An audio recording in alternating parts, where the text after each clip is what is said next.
Welcome to Wildlife Outdoors with your host, Russell and Jose. If you have a passion for conservation of the outdoors, or you're enjoying a calming hike in the mountains, an exhilarating kayak trip on the river, feeling a fish on the end of your line, cooking on an open flame in a primitive campsite, or stalking big game, just waiting for the perfect shot, you're in the right place. So put on your boots and polarized sunglasses and come along for the ride. Welcome back to another episode of Wildlife Outdoors. I'm Russell, and today, unfortunately, Jose is not with us. So today it's just going to be me and an episode that I'm really excited to have. So we have a gentleman that started up a company called Rio Anglers, and he helped us out with the hill country flood relief and graciously gave his time. And so we invited him on and kind of want to just showcase him and thank him for him helping us out there. So everybody welcome Judson Cole. How you doing, buddy? Yeah, man, I'm doing good. Glad to be here.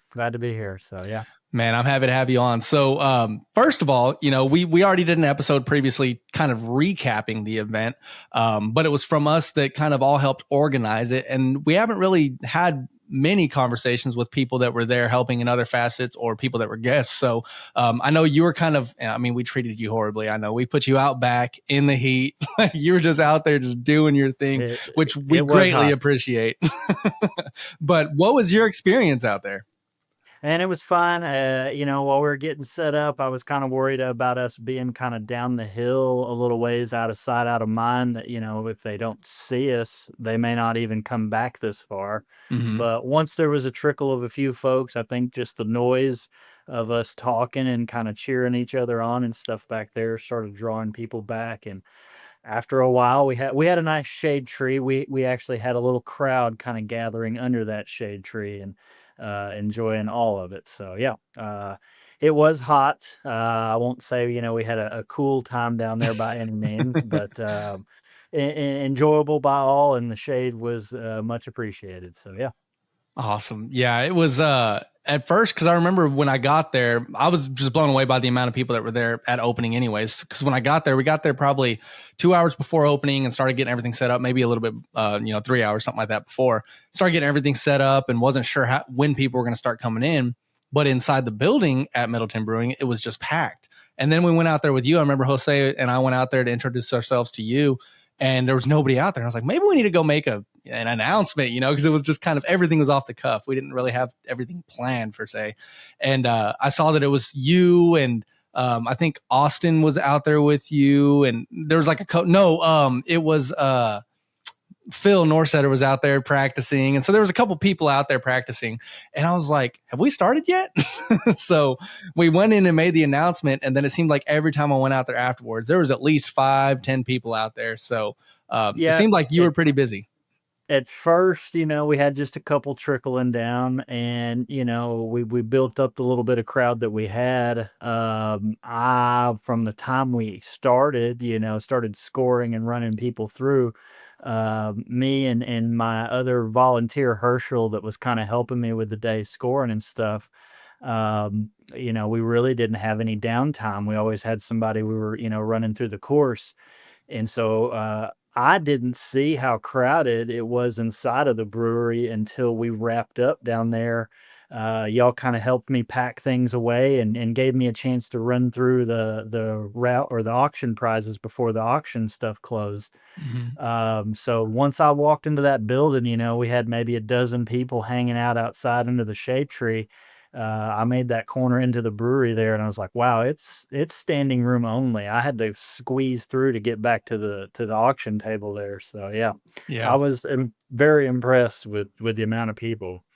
I was as well. And another thing I was impressed by was the competition in general. So I guess I didn't say earlier, really, you were the one that was out there operating the casting competition, which before we started recording, you and I talked, and you said it's a scaled down version of another competition that you and Elevate Fly Fishing do together. So how did you come up with the idea to like scale it down? Because I know obviously we didn't have too much space out there. So how did that all come about? Sure. So yeah, we based it off of our previous event we held in June. It was our first one that we've kind of thrown together, so it was kind of a see what sticks event, but it was called the Guadalupe Casting Cup. And after when Grant had reached out to me to help out with the fundraising event, in what capacity I could help, that was kind of one of the first things that popped into my mind. But then it was like, oh no, I've kind of volunteered myself into this, to do this casting competition. What if there's no place to cast? What if there's not a grassy area? What if it's just overgrown with, cedar trees and nowhere? Yeah. So what do I do? And so that kind of brought me back full circle to what the whole casting cup originated with, and the stations that we came up with in the casting competition was, typical scenarios that you would encounter fishing, dealing with trees and tight spaces and tight quarters and stuff like that. So when I had to scale it down for, time frame and possibly size restrictions and stuff, that kind of, was kind of made easier, because I was like, okay, this will work. This will work. I'll just half this down here, and we can work around these trees as if we're fishing around a tree hanging over the water. So, Hmm. yeah, it worked out kind of nice. So, didn't really know what to expect until I laid eyes on the property. But yeah, once we got down there and saw how much space we had to work with there, it worked out great, for even some spectators to kind of come down there and hang out as well. Right, right. And I did notice that there was a few people that probably weren't fly anglers that were like, "Oh, let's watch." And it's like, hey, you kind of not, you don't want to stand behind.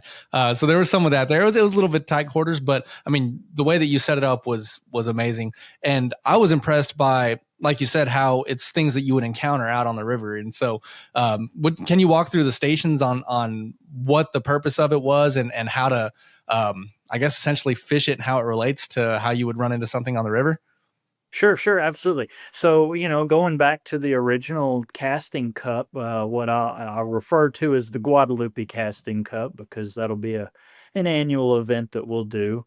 But when Austin Orr, with Elevate Casting, and I were kind of putting it all together, one thing that I wanted out of this event was not just another distance casting competition. Hmm. Everybody, it's kinda like golf in that respect. Everybody goes to the driving range and wants to knock the snot out of the ball and see how far they can hit it? Very few people go to the chipping, range, or the putting, green there, and practice the small game, or practice those shorter shots that, and in times of need, that's when it really counts, Hmm. is the short game.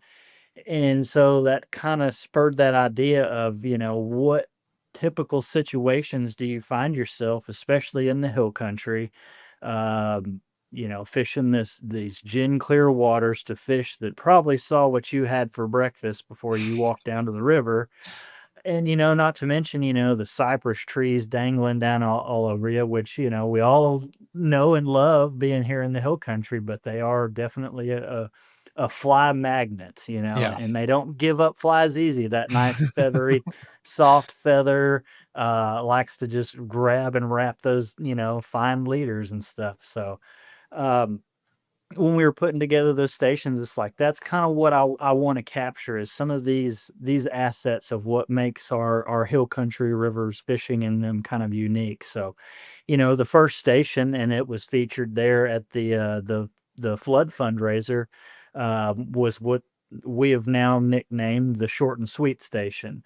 The most common cast that one would probably make, and it's one that I actually encountered the other day while we were out, on a guide trip. Super clear water. All of a sudden, it's like we were looking another direction. We both looked over. There is a nice bass, 15 feet away from us, sitting in a foot of water that's, bathtub clear.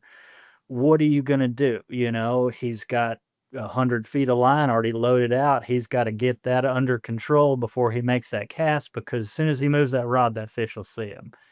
So, like that station there, it's like this short and sweet cast. A lot of people would assume that it's going to be straightforward and easy. I can just drop it right there. But No, you got to judge that distance. You got to, don't overshoot it and shoot it into the trees. And you got to hit it right on that fine spot so it's not on the fish's tail. You don't drop it on his back, or you're right, on his nose where he needs to sit. So, that was from the outwards appearance. Everybody walks up to that one first, like, oh, this one's a cakewalk. I got it in the bag. Uh, Even at the flood fundraising event, there was very few people that made a high score even on that station. So Yeah. it's tough, and it's practice that makes perfect. So yeah. Yeah, it was far more difficult than it looked. I mean, I went through it twice, and it was tough. So the first station that you walk up to when you walk down there was what, 15 foot, 20 foot, a small 20 hoop. feet. Okay, 20 foot, a small hoop with a cardboard box behind it. So what I had heard said numerous times was the key is to bounce it off the box and make it land in the hoop, which I think I saw two people do in the limited amount of time I was out there. It was very difficult. And that was actually that was kind of watered down too. At the casting cup in June, that cardboard box, I actually had tree branches that I'd cut off and actually weaved into that, or cut some holes and poked through that branch to kind of simulate your bank edge. Uh-huh. So if your fly did happen to hit that, you possibly would get stuck, and Mhm. therefore possibly spooking your fish. One of the rules that we had with all of our casting stations was no tick in the ground. You couldn't tick that ground a lot. I'd find a lot of people when we first started this back in June would try to judge their distance by false casting, and they would inevitably hit that ground a little bit just by judging that distance. And I was like, that's got to count for something. You can't do that to a fish, Mhm. again, 20 feet away from you in clear water. You can't slap that fly over his head 10 times to find that distance. Yeah. He's going to spook. So, another, simple rule, you can't tick the ground on the forward cast. So that kind of helps, tighten up that playing field there a little bit. So, yeah. Right.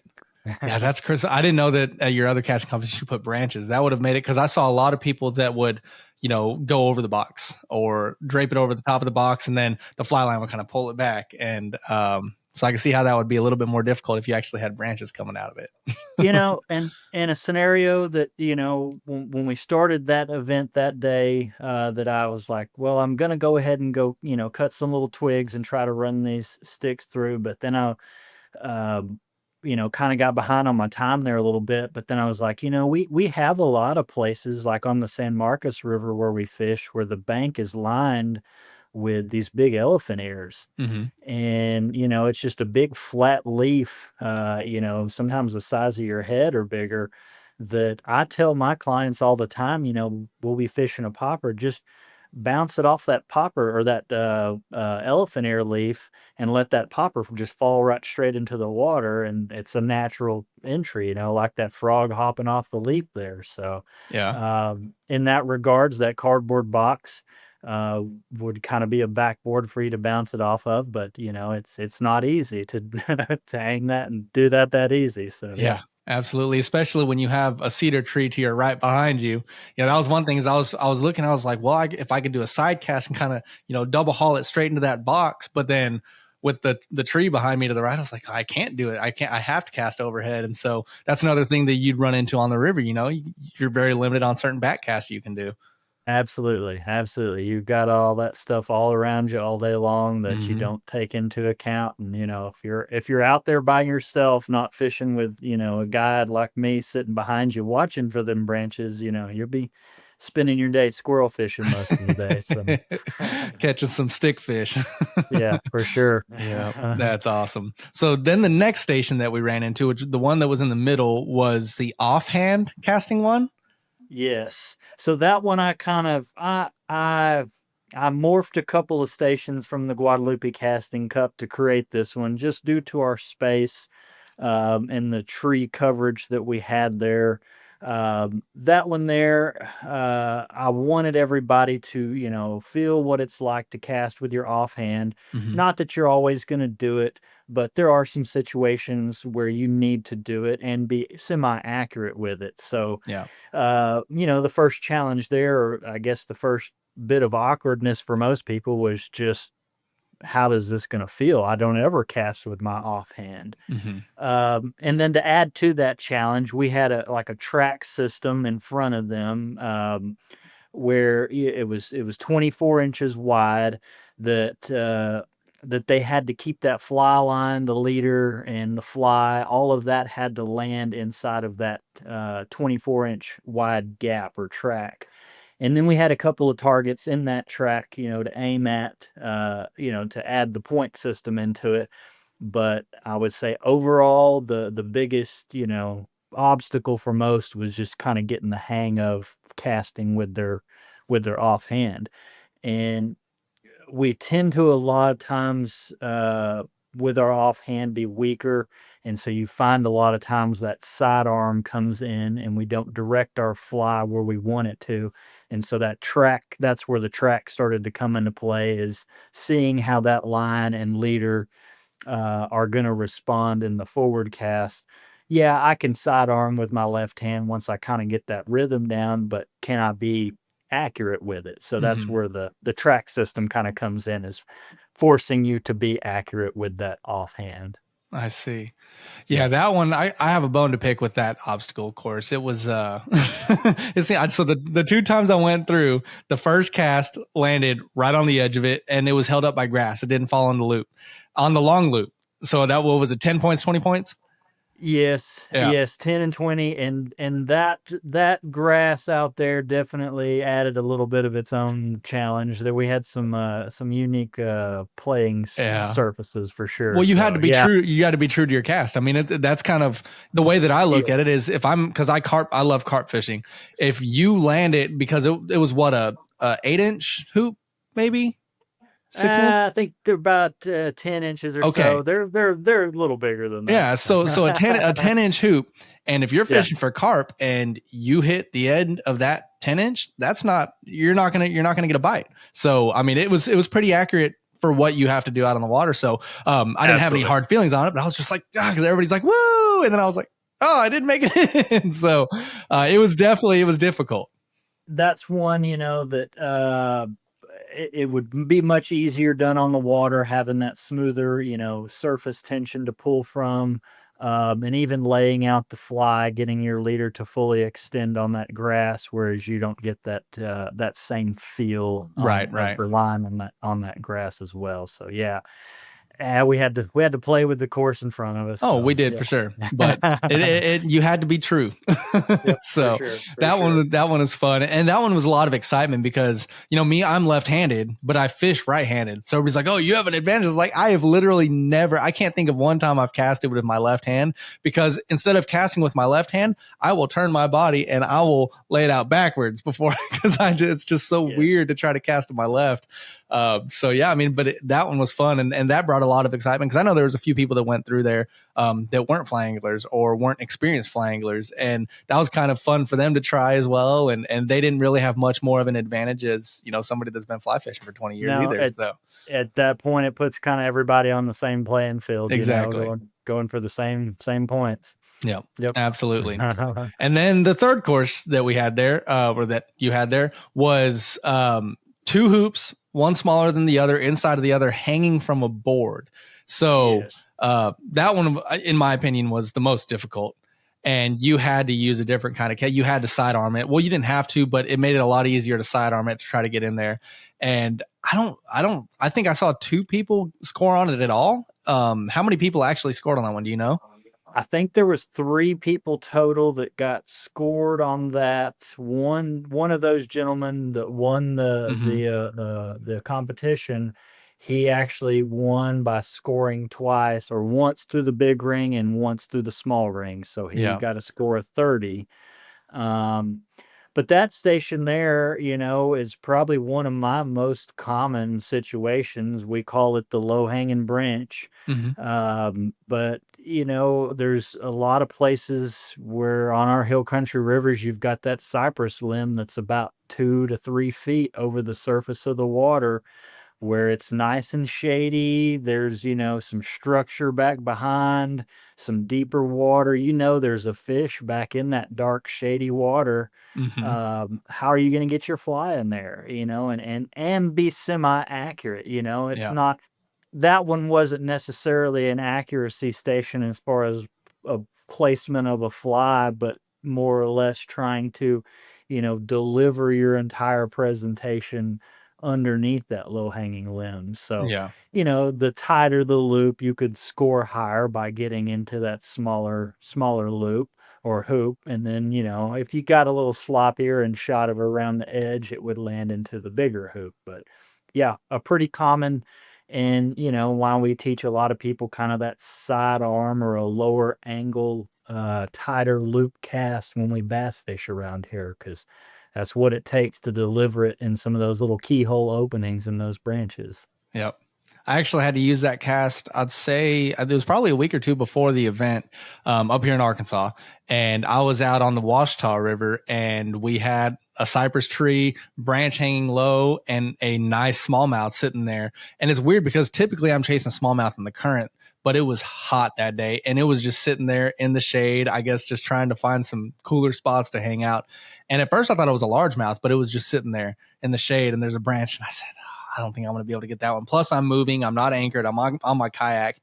And I said, screw it. I'll just do one cast. And one false cast, got it in there, and it turned, immediately hit it. And I ended up landing that fish. And I mean, I was just like, I've definitely had to use that cast. And it is a difficult cast, but that was my favorite station, actually, of them all. But it was also the most challenging for me. That was one, at the original Guadalupe Casting Cup, I didn't have that structure that I built, out of the 2x4s and, the hoops hanging from them.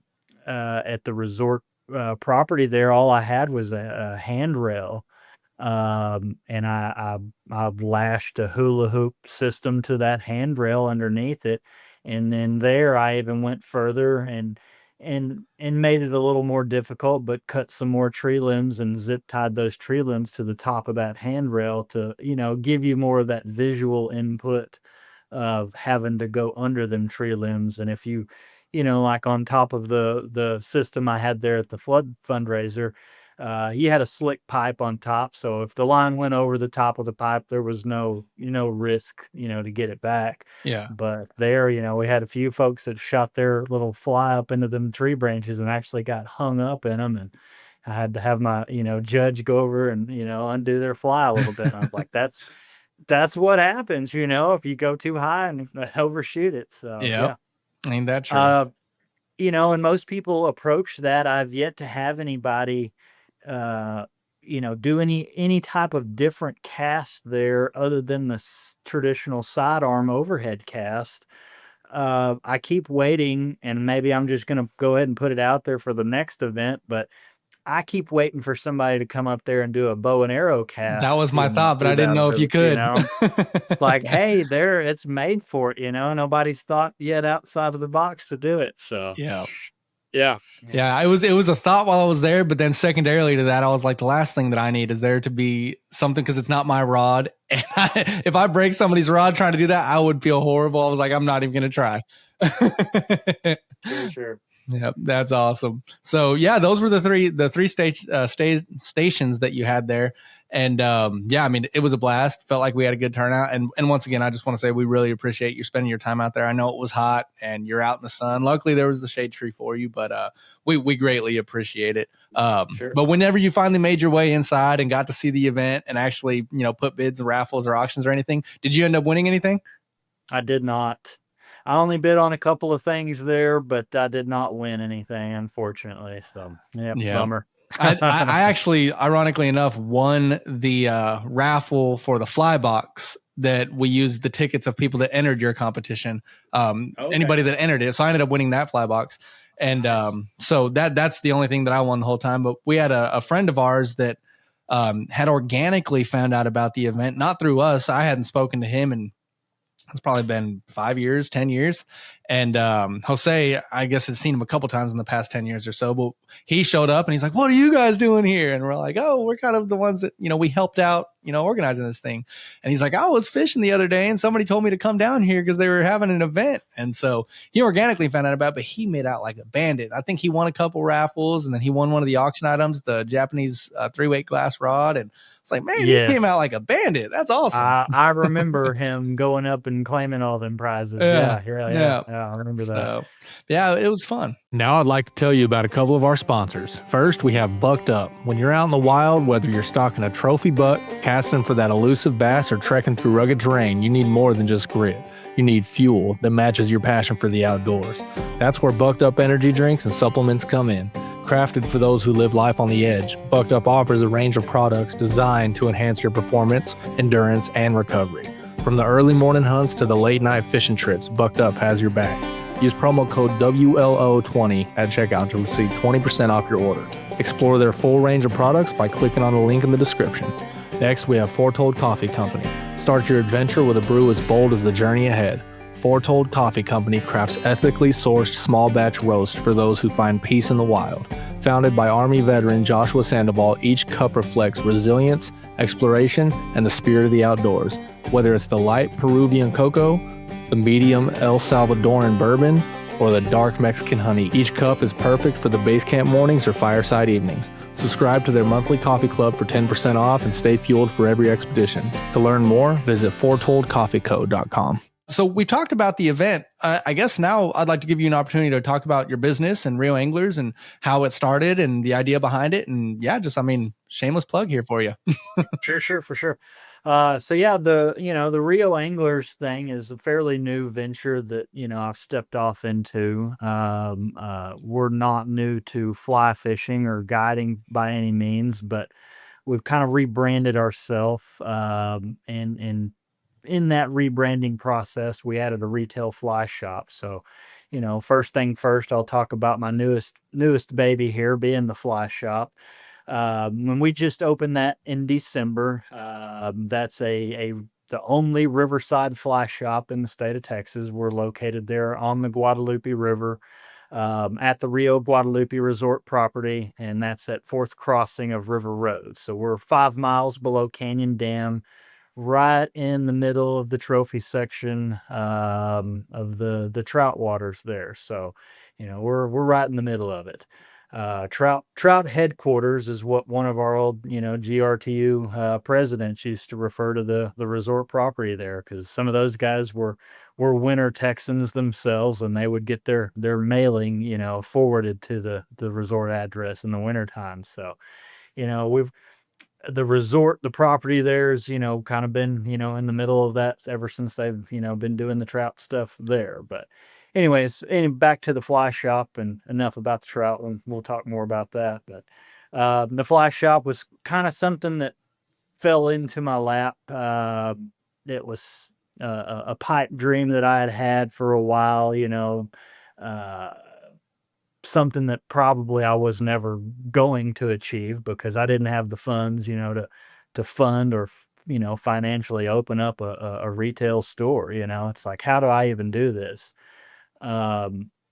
It was a partnership, or kind of a brainchild, between me and the resort owner, the Rio Guadalupe Resort there, kind of getting together, and him wanting to capture more fishing, business on his property.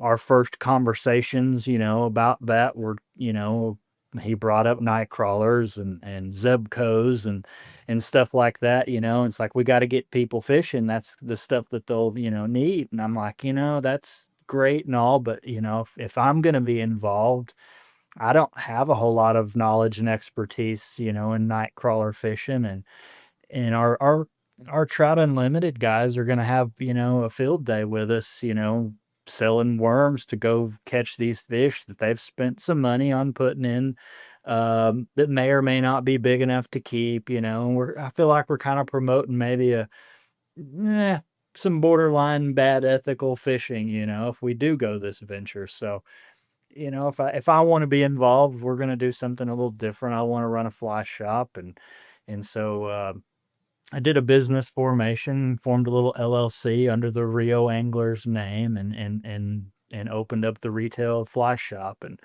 we opened it up in December, kind of at the early stages of our trout season down here. But I'd say, we definitely captured our market. Where, as they say in real estate, location is everything.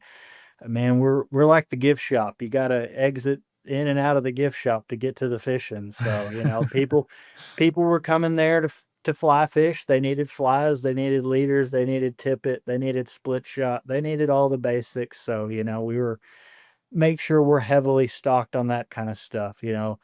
One thing, I maybe in the future as we grow and expand this thing, we may carry more of that. But it's one thing I thought about when I was building out the fly shop and building out the budget and the inventory is, most of my customers, they're not going to be coming here buying, $500 pair of waders every day just to go fish. Hmm. They come in here and buy a handful of flies and a leader, and then they hit the trail and pay for their, parking and go.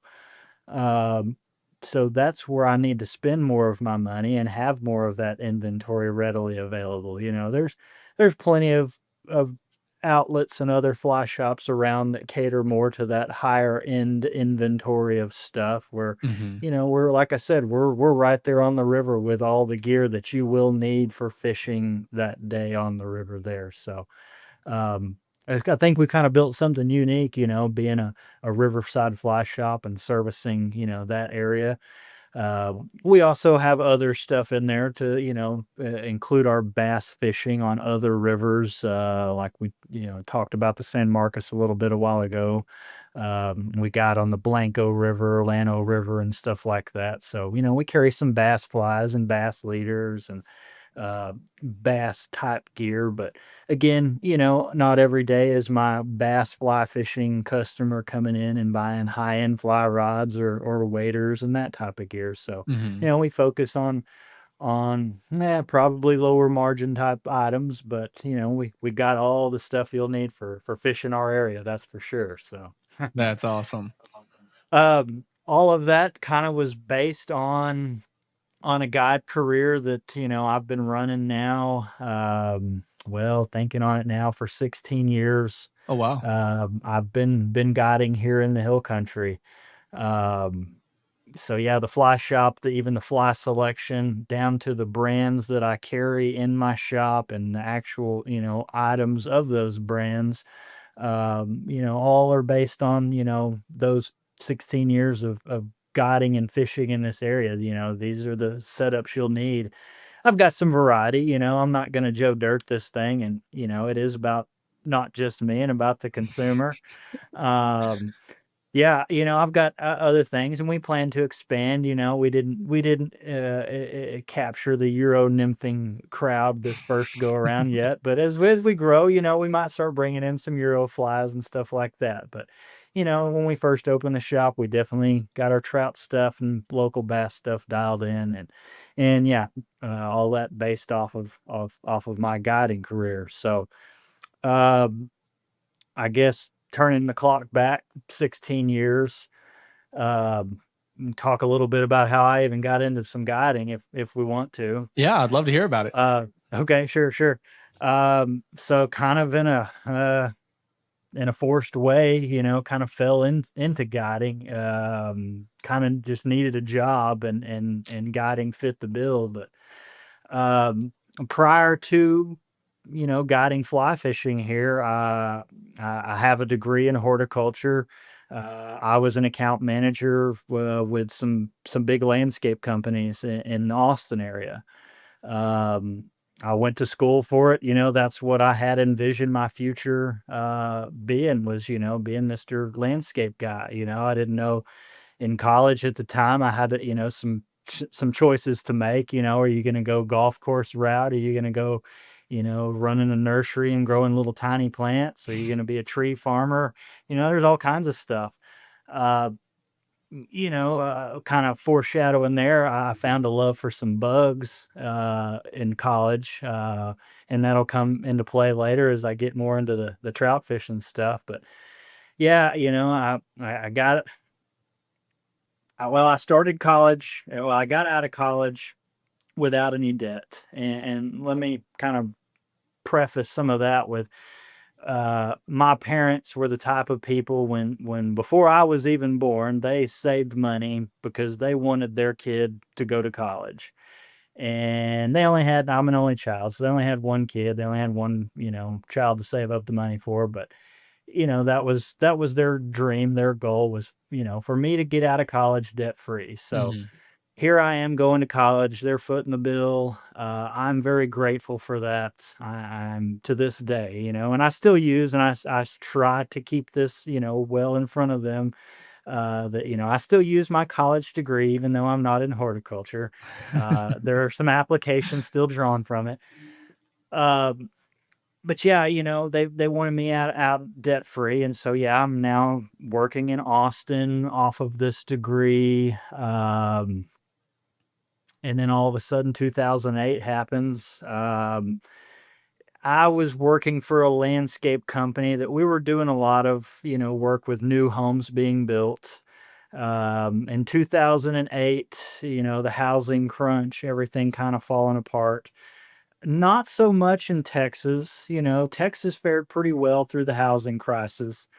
But we did see a slowdown in new homes being built, Mhm. and especially where I was working, we were, the company I was with, we were in West Austin, which tends to be a lot of the nice, big, big homes that were attached, with big landscaping bills. And so, since there wasn't any new homes being built, there were no new homes needing landscaping. So, the last company I was working for, they literally called me in on April Fool's Day of all days, get this, to tell me that they had to let me go, that I was the youngest with the company. I hadn't been there long enough, that I was the easiest to let go. That was their kind of rationale. Mhm. This is kind of my introduction to the corporate world, fresh out of college and, a few years into this, and yeah, you gotta go just because the numbers don't add up. So, it was kind of a slap in the face, to what my parents had kinda raised me for. My dad, he always told me he was a retired police officer, he was a Marine, so very hardcore work ethic, but he's like, "Yeah, you're gonna, go to work for this company, get locked into their retirement program. In 35 years or so, you'll retire, with full benefits and pension and all this stuff." And, now I'm kind of looking at it with real eyes on it, like, this doesn't happen anymore, Dad. You Mhm. know, I have friends that they don't work in their degree field and they have 3 or 4 jobs and they're up to their ears in college debt. Yeah. Uh, and here I am, I'm getting slapped out of my, job now. And so what am I gonna do?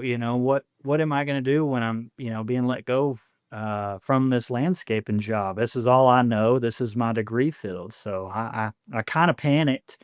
I went and got a real estate license. I did apartment locating for a hot minute, which that was kind of a racket. But in the meantime, I had some downtime, so I was hanging out down on the river fishing on my time off, and so made friends with some of the guides. And, kind of shortening this story up a little bit, one of the guides asked me one day, he's like, "I double booked myself, I need help on a trip. I've got a boat, help me out." And I tell you, I did that first trip. I felt like I was robbing these people as I was driving home. We caught a few fish. I wasn't felt like I was robbing them from, keeping them from good fishing, but it's like, man, they gave me a pocket full of money for just taking these guys fishing. This was fun. The day flew by, and they had no clue it was my first time taking people fishing. It was just, I was having fun. And once I kind of got into that guide mode, it would just kind of everything fell into place and I'm showing them and teaching them. And that kind of just, set the tone for everything. It's like, this is a viable way for me to make money. If I can, build the interest and build a clientele out of this, then yeah, I could do this for a living. Um, so that's when I had to go to my parents and be like, hey, thanks for, paying for my college and helping me, out in a good start in life. But, I'm not going to go back into landscape and I'm going to go be a fishing guide. And, at first my dad, he was kind of like, oh my, no, we did not sign up for this, but I'm an adult, I can do whatever I want. So it's kind of, as hardcore as he was, as marine as he was, it would have been as easy for him to be like, hey, good luck. So my first guide service, coming up with a name for it, I named it Hell and Back Outfitters. Everybody used to ask me, when they'd get in the boat or when they'd book a trip with me, they're like, that's an interesting name you have for your guide service, Hell and Back. What does it mean? I was like, oh, I'm glad you asked. There's a reason for that name, is to kind of trigger this story and kind of share, what I had to go through to get this going. I didn't know I was going to be a fishing guide, or I would have saved my parents lots of money and, gone and done other things, and further down the road, come to find out some of these high schools, now have, like high school fishing teams. You go up to like Penn State and you can major in fly fishing and stuff. I'm just like, where was this when I was, Right. at that age? But I'm having to sell my parents, and being freshly married at the time too. It's like, hey, I'm gonna quit all that landscaping stuff, and yeah, hell and back is kind of what I had to go through to get this thing going, selling my parents, hey, I might need to borrow a little money to buy my first boat. Mom and dad, could y'all help me out? Oh, I don't know. We paid money for college, so yeah, that's kind of in a nutshell, kind of where that came from. And we uh we ran with that for a while, through the hell and back stuff, and started working with other, outfitters, other guide services in the area. It's kind of a unique situation we have here in the hill country, where, a lot of our competitor guides or and guide services are also, our companions or our referrals. Mhm. Uh, what started off even me, my guide buddy Kevin, he still guides in the area. We still, draw from the same clientele, still market to the same people. Mhm.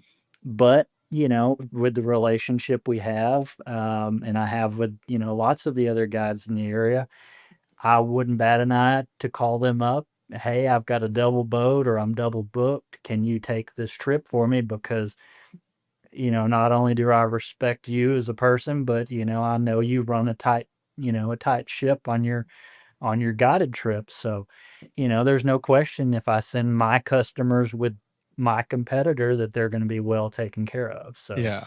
uh, kind of a unique situation we have down here with all this. So, Mhm. I've worked for, I would say, all of the long-term, long-standing outfitters. Worked for, all water guides with Alvin's crew for, I think I was with All Water for about 7 or 8 years, and kind of hung the Hell and Back banner up for a while, and was strictly working through All Water. About that time frame, I started guiding in Colorado, because summer times in Texas were, pretty brutal. Mhm. I was, fairly new to guiding and still building my clientele book, and that first couple of summers, it was a ghost town on the trips. And so it's like I had to have some part-time work, renting tubes or trimming trees or doing something in the summertime just to make some cash. And it's like, this isn't the full spirit of being a full-time fishing guide. Let's plug in the gaps and find something, that makes this, year round and full time. Uh, Everybody thought I was crazy, even my parents. The first summer I announced I was gonna do it, but it's like, I'm gonna go guide in Colorado. I've a few of our other guides in the area, have kind of paved the way. I've got a foot in the door with a couple of shops up there. Um, at the time we had a new kid. She was 3. Um, and, it's like most people that I know, and even most, guides that have been guiding for a long time, they're not married, they're divorced, they're single. Mhm. And here I am about to, possibly relocate from my family or relocate my whole family, to another state to go be a fish bum. So, um, yeah, here we go. Um, so we did it, did that for 6 summers, got it up there in the Roaring Fork Valley. So for those 6 years, I was full time trout. I didn't hardly touch any of the bass water here back home. I would guide for trout well into the spring here, and then pick up, relocate up to Aspen, and then guide up there all summer. And we might have a month off in the fall to kind of catch our breath as we make our way back to Texas and pick up the trout stuff again here. So Man. yeah, that was fun, young family, able to move, kids not in school. Mhm. Uh, my last summer up there, we had added the second kiddo. So that made things more interesting, a little more challenging. I was going up solo by myself for most of the summer. They would Mhm. they would come up and stay with me for a little bit, and then come home because they had to get ready for school, or my wife, had no vacation time left. So they, had to get back. And so it's like, well, I've still got, a couple more months of money to make up here. So, Mhm. uh, FaceTime helped during those times, but it's no replacement for being home, especially Yeah. with a baby. And that last summer, I had a 6-month-old at home, and so it kind of was the writing on the wall. It's like, this was fun. It was a fun ride, but now it's time to hang the Colorado hat up and stick closer to home. So, Right. so we did. And so went back to hell and back for a while, kind of did my own solo thing for a few years. And then, yeah, just last year started hashing out all the details, for the Rio Anglers. Um, what's this going to look like? The fly shop details. Yeah. So, rolling off of the guide experience again, going back to what I started with, the fly shop was always, something that I envisioned. Maybe, when I win the lottery and I'm tired of guiding, then I'll go open up the fly shop, and that'll be, a happy way to, end the rest of my life. Right. But it's like, I don't have the money to do this, so it's just always going to be a dream. Mhm. And, until I had the relationship that I did with the resort owner there, that, kind of was like, hey, here's what we want to do. And I'm like, all right, here's my shot. Um, and that took some doing, finding the money, getting all that stuff lined up, and yeah, we made it work. We're still kind of going through the hell and back phase, but under a new name. So Rio Anglers. So yeah. That's awesome. Yeah, so I mean, needless to say, it seems like you definitely know what you're doing with trout. And I'm a real methodical person, and you planted some seeds earlier talking about how your horticulture kind of went into bugs, and I can see how bugs, obviously you need to learn a lot about entomology in order to be successful when it comes to horticulture, because that they go hand in hand. So how does that roll into your expertise in trout? Obviously you spent seasons in different waters, both in Texas and Colorado, so you obviously know what you're doing. But how does that roll into insects? And for the people that are listening to the podcast that maybe might not be fly fishermen or don't know much about Match the Hatch, but kind of walk through a little bit of that at a surface level. I mean, I'm sure we could talk about that for 8 hours long. Sure, So sure. Oh yeah. No, and on a surface level, being a part-time entomologist, you really don't have to be per se, to be a good trout fly fisherman, but having a basic understanding of bugs definitely goes a lot further than just, knowing a mayfly or a cat, and even just knowing the difference between a mayfly and a caddisfly, and mm, how those two, species of bugs are vastly different from a lot of other aquatic insects. mhm. And just their hatch cycle. But yeah, knowing and being a part-time entomologist, definitely don't have to be, but I would say, going back to the college, most of my bug stuff, the entomology classes that I took, especially later into the years, a lot of it was crop management, pest stuff. Mhm. We've got bad bugs eating our plants, killing our plants. How do we get rid of them? So, you know, first step there is what kind of bug is it? So, the first year I took entomology, it was an intro, a basic class where you learned all the different orders of the family Insecta. And then from there, we talked about, different genres and species and how to do a bug collection. But right there, that identification, what type of bug is this, is kind of, I guess, the seed for even just the identification of your trout bugs. Mhm. Each of your bug orders, and I'm kind of rusty on, especially, a lot of the orders, because again, most of those are crop pests and stuff like that. But each of your insect orders, their Latin name, they each have a unique characteristic. And, for perfect example, the Homoptera, which would your cicadas would fall under the order Homoptera. There's lots of other bugs that fall under order Homoptera too, but when you think of a cicada, because it's a big bug, it's very visible, you can see the wings very easily. But when you look at a cicada and you see those wings kind of held in like a house roof shaped top across their back, they're not sticking out to the side like a dragonfly. They're not straight up in the air.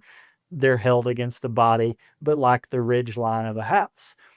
Well, in the name of the order itself, Home Opera is the word home.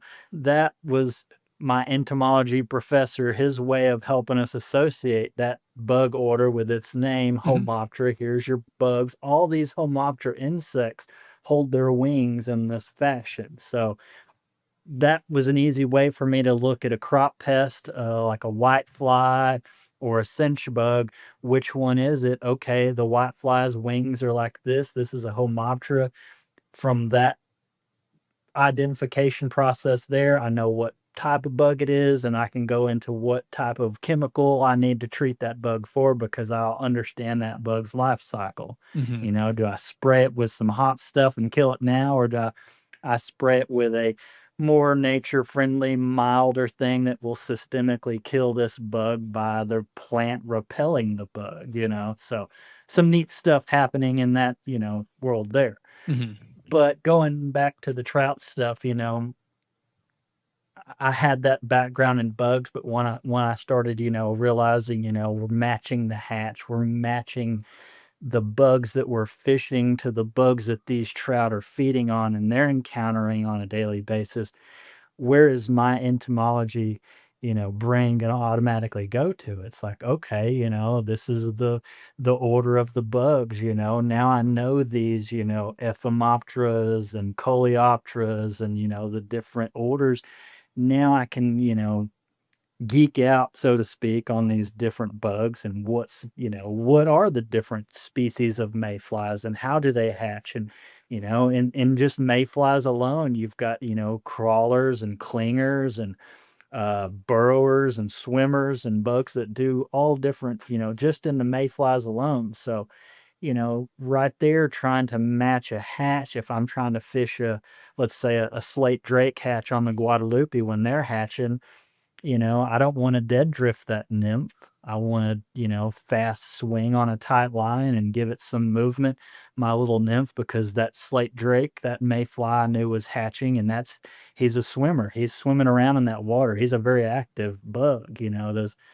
Those fish have a tough time catching him. So I'm gonna make it, act like the same thing myself by stripping my fly and twitching it around. So, that I'd say again, you don't have to be an entomologist or a Latin expert, to understand it all. But knowing the different bugs that you're going to be, encountering while you're out fishing, is definitely going to help. And if you spend a little bit of time, and again, don't bog yourself down with the Latin names. You don't have to know that it's a trichowithoides, it's a tricho because it is, and this is the time that they hatch. And you just kind of have to, plug that little nugget into the brain and just keep that in your back pocket to say, if I'm on the quad and there's a tricho hatch, this is the time, the place, the how to do it. And surprisingly enough, you can take that same thing and go to Colorado, Montana, Arkansas, New England, where they have a similar bug, a tricho hatch there, and say, here it is, I'm going to do the similar thing because this bug does this here as it does there, as it does over there. So, yeah. That definitely makes sense. And having just a little bit of an understanding on the life cycles of the insect and what they do at certain life cycles and when they're in that life cycle can be night and day and catching fish and not. And that's something that I learned because my inception to fly fishing was 2015, I want to say, and it was always just warm water species. I was out there chasing, spotted bass or guads or largemouth on the Blanco or on the Guad, Lower Colorado. And I mean, you can entice them to bite really anything. They're predatory fish. It wasn't until I moved to Arkansas that I was like, hey, trout's a little easier accessible up here. And it's a whole nother world going from warm water species to trout or temperate species. So we have striper and hybrids and white bass here as well. And so it was just a whole nother world. And I'm very similar to you. Like I geek out on stuff like that.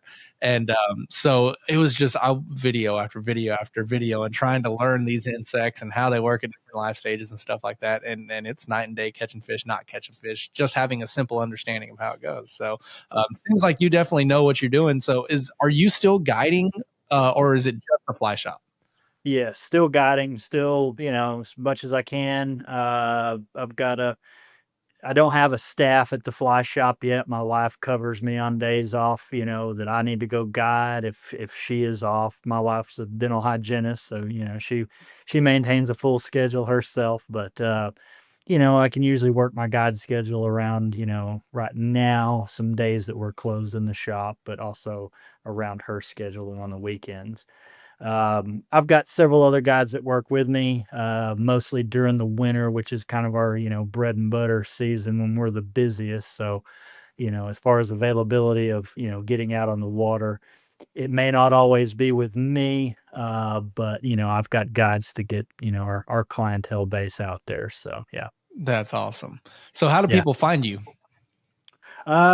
Easiest way is the online, the website. I'm pretty proud of it. I've got a really, I'd say, thorough, rich website. A buddy of mine built it out, done a really good job. Got some good features, booking stuff on there, but that's rioanglers.com. You can book everything. We've got like I said, the fly book booking system tied into that. So, we really enjoy talking to people on the phone, and getting those questions answered and trips booked. But, literally people can go to the website and never even talk to us until we get on the water and book everything on the website there. And we've got a lot of articles, about fishing in the area, rigging for fishing in the area. Got a lot of information on the website just beyond, guide trips and shop info. There's a lot of, helpful educational information, tools and stuff on there too. So pretty happy with what we've got produced so far out of the website. I spend a lot of time on Instagram.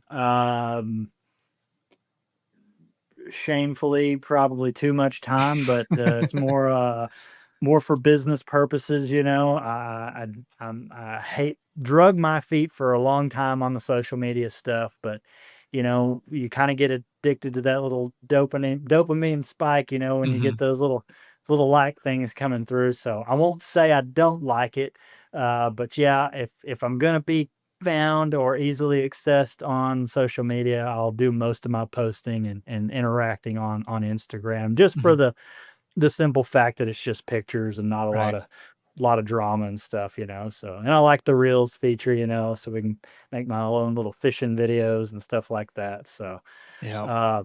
but yeah, you got Facebook, all that stuff. But I find the older I get, I'm the right generation, but I just had no desire or interest growing up as a kid to stay in that tech world. And I didn't play video games as a kid either. So, tech, I'm very, like we started with, I'm very low tech. So yeah, now I've got people messaging me on Facebook, on Instagram, and all these other platforms. I'm just like, give me a call on the phone. Just call me.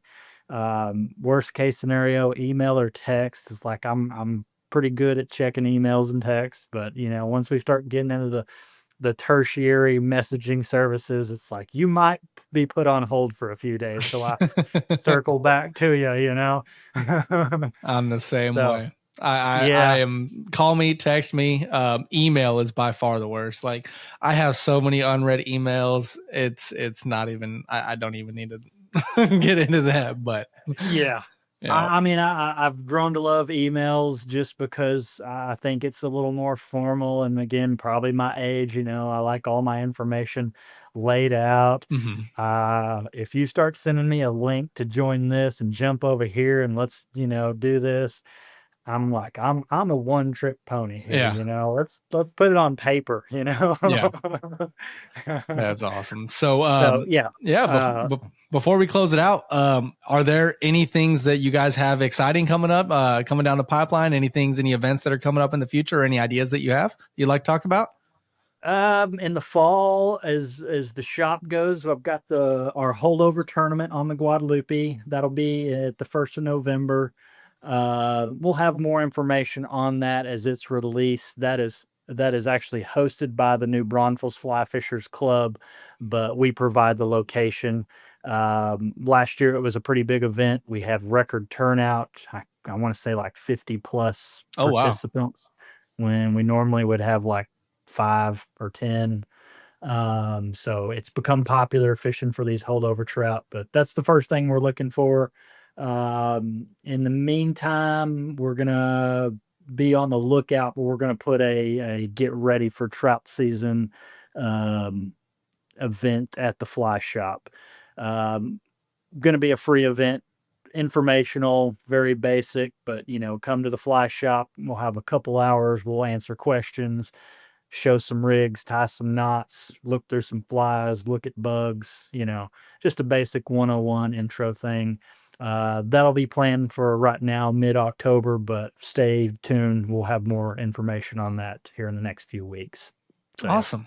Yeah, it sounds like a good time. And man, we're coming up on time, and I appreciate you spending this time with us and sharing your story and sharing about your business. And next time I'm in Texas, I'm definitely gonna have to find some time to swing by because sounds like a place to be. Let's do it. Yeah, for sure. I mean, we've got some, good trout fishing. Like I said, most people don't think of trout fishing down here, but we've Right. got big trout and good trout fishing. They eat little tiny bugs, so that makes it more sporting. But man, we've got world-class bass fishing, hill country rivers, spring-fed, crystal clear water, limestone, cypress. It's the whole hill country package, man. I love So, the yeah, hill country. come on So, down. yes, sir. Yeah. Well, we appreciate it. And for those of y'all that are watching, we appreciate y'all sticking around to the end, and we'll catch y'all next time. This has been Wildlife Outdoors. Thanks for listening. Follow us on Facebook at Wildlife Outdoors and on Instagram at wild.life.outdoors. Let's go live life on the wild side.